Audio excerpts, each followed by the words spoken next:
Deranged scientists are actually using organisms obtained from outer space to conduct human experiments.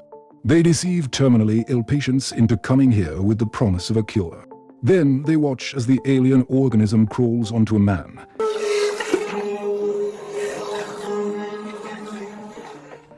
Just as everyone is hopeful, the man begins to convulse all over and dies on the spot. Apparently, this organism does not like his body. Prior to this, dozens of patients have already been victimized. Yet the boss, Drake, refuses to give up. He is determined to find someone who is compatible with the organism in order to develop a drug that can cure terminal illnesses. Dr. Skirth, who is standing by, can't stand it anymore. So she finds a local reporter, Eddie, and asks him to expose them. Initially, Eddie is reluctant because once the news is published, it will inevitably lead to a killing disaster. However, when he goes home, he encounters his ex-girlfriend who has just broken up with him and is now with her ex-boyfriend. After being slapped hard by reality, he hardens his heart and decides to make a fortune from this explosive event, thus embarking on the road to turning over a new leaf. He then calls Dr. Skirth. Hello, this is Dr. Skirth. Yes, you are here. Talk to me. Subsequently, under the secret guidance of Dr. Skirth, Eddie successfully enters the experimental area. Seeing the experimental subjects being detained here, he takes out his phone and starts snapping pictures. However, at this moment, a woman suddenly shouts for Eddie to save her. Upon approaching, he realizes that it is the older sister who used to sell him newspapers. So he picks up a fire extinguisher nearby and smashes the glass. Unexpectedly, as the alarm goes off, the woman rushes out and knocks him to the ground. As the alien organism inside the woman slowly enters her body, the woman immediately loses her breath. Now that the security is on the way, she has to hurry and escape. Strangely, Eddie doesn't feel any discomfort, even when facing the pursuit of security. His body undergoes an abnormal change. Not to mention his agility, he is also incredibly strong. After breaking through the iron net, he escapes from the experimental area. Even though the other party is still chasing him by car, his speed does not fall behind. After continuously breaking a few big trees, he disappears without a trace. The few security guards search for a long time, only to find the trick. Little do they know, he has already climbed up into the trees. Having dodged a bullet, he feels extremely hungry when he gets home. He immediately takes out all kinds of food from the fridge and starts to binge eat. He even doesn't let go of the chicken thrown into the trash can. Completely unable to control himself, unexpectedly, after eating, he immediately runs to the toilet and vomits non-stop. Apparently, this alien organism is quite resistant to cooked food. Then, he stands in front of the mirror, preparing to brush his teeth. But the organism suddenly pops out, instantly scaring him. It is from this moment that the fates of the two are intertwined, and the story becomes more interesting. When Eddie, who has just come back to his senses, sees the priceless photos he has taken, he wants to win back his girlfriend. So he finds his ex-girlfriend, who is dining in a restaurant, and explains his intentions. But before Eddie can speak, the symbiote inside him starts to make trouble. Eddie, Jesus! This is dead. Dead. Then Eddie starts to feel very agitated, so he involuntarily takes off his coat and jumps into the seafood tank in front of everyone, gnawing at the lobsters inside. This forces him to explain to everyone that his mental illness has relapsed. Then she lets her current boyfriend, who is a doctor, take him to the hospital. They use an MRI to examine his body. However, when the machine starts, the noise it emits makes the symbiote inside Eddie very uncomfortable. It immediately starts to convulse violently. The man sees the situation and immediately turns off the machine, rushing forward to check the situation. Seeing that Eddie, who has come out, is fine, he puts down his heart and lets Eddie go home and wait for the results. But just as he has just returned home, the neighbor starts to give up rock and roll, which once again annoys the symbiote.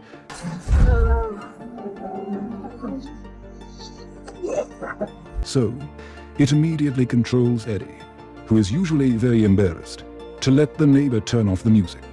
Seeing that the man doesn't want to pay attention, the symbiote suddenly pops out the next second. directly scaring him to turn off the music immediately. At the same time, the people in the experimental area have already investigated that it was Dr. Skirth who let Eddie in to steal the symbiote. Afterward, Boss Drake executes Dr. Skirth and immediately sends people to Eddie's house. Just because the music next door stopped, the man immediately rushed out and knocked on the neighbor's door. Yeah. Hey, can you turn your music down, please? Because I'm having a really hard time. Whatever. Sure, man. I'll just turn right down. Thank you. As soon as he returns to his room, the symbiote inside him senses that danger is approaching and tells Eddie not to open the door at all costs. Sure enough, the next second someone comes to knock on the door, but Eddie looks through the peephole and sees no one. He thinks it is a prank by some naughty kid and is about to go out and teach them a lesson when a large group of people rush in and surround him. Eddie is immediately scared and raises his hands. But the symbiote doesn't think so and immediately controls his hands. But Eddie doesn't want to be shot at a young age, so he raises his hands again. Then the two of them keep raising and lowering their hands in front of the enemy. Raising and lowering. The enemy immediately realizes that the symbiote is on Eddie and immediately uses a stun gun, preparing to take him back to the experimental area. However, the symbiote at this time can't let them get what they want easily. It's not easy to find a host that suits him. He doesn't put the other party in his eyes at all. Just a casual move makes a few people know how powerful he is. Moreover, every part of his body can quickly extend tentacles to counterattack, without letting Eddie suffer a bit.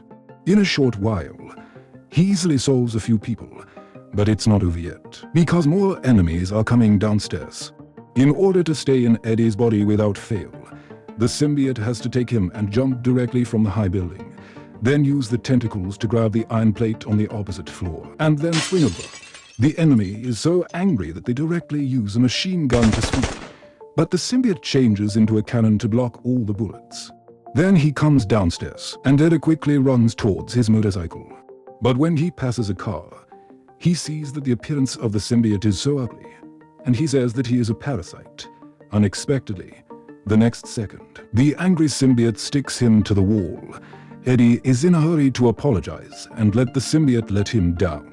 But before he finished speaking, the enemy sends out a drone that finds them and immediately crashes into them. Fortunately, the symbiote reacts quickly and thus avoids a disaster.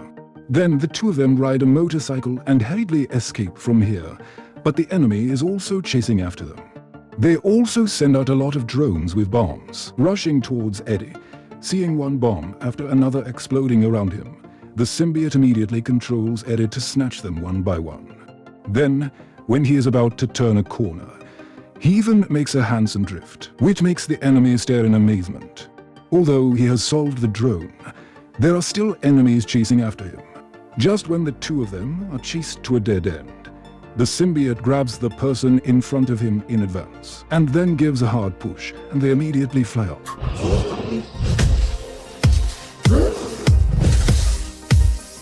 But even so, they still can't shake off the other party. The symbiote has to take it seriously. He starts to slow down and deliberately lets the other party hit him. Then he uses the tentacles to firmly hold the two cars, and then comes to the bottom of the cars on both sides, and pushes hard, thus solving the other party. Seeing this scene, Eddie, who has never experienced such excitement, is so cool that he explodes. Who knows, the next second, he, who doesn't look at the road, is knocked down by a car that suddenly rushes out, only to see that his hands and feet have become deformed. The enemy boss, who is gloating, looks at him with disdain and says, "You have been a serious pain in the ass, Eddie." But as soon as the words fall, the symbiote, who is completely immune to damage, firmly chokes his neck. At this time, Eddie is also slowly recovering, and finally becomes the true form of the symbiote, lifting the other party high, preparing to eat him. But unexpectedly, a gunshot comes from behind. It turns out that it's the little brother who saves the day. The symbiote gets angry and throws away the enemy boss. Meanwhile, Drake has already broken into the tech center, initiated the countdown to the rocket launch, then turned into riot and killed everyone here, running towards the position of the rocket. At this time, Venom also rushed here, blocking him in front. Get in the rocket! No!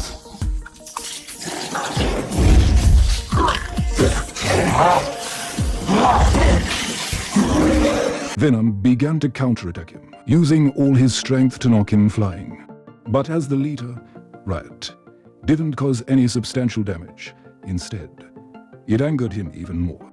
Just saw his hands turned into power, then plunged into the floor, directly rushed towards Venom. Just after he had just dodged, Riot had already come to his side. Didn't give him a chance to catch his breath at all. Just knocked him flying several meters. Fortunately, and came to the tech center. Saw Venom being beaten on the screen, so she immediately broadcasted a loud noise. The two were instantly separated by this sound. Ida saw this, relying on his physical advantage. He knocked Drake to the ground, then turned around to go for plastic surgery. Unexpectedly, Riot was next to Drake at that time. After the two merged again, Eddie was sent away on the spot. Then he successfully boarded the rocket, waiting for the 30-second countdown. And at this critical moment, Venom crawled to Eddie's side, then entered his body, pulled Eddie back from hell. As the rocket took off, Venom jumped onto the rocket, said the last goodbye to Riot, directly used the blade that stabbed Eddie to death, pierced the rocket's fuel tank. With a bang, Riot was burned to ashes. And Venom fell into the sea, thus picked up a dog's life, and became brothers with Eddie. Good movies are worth watching. The whole film ends here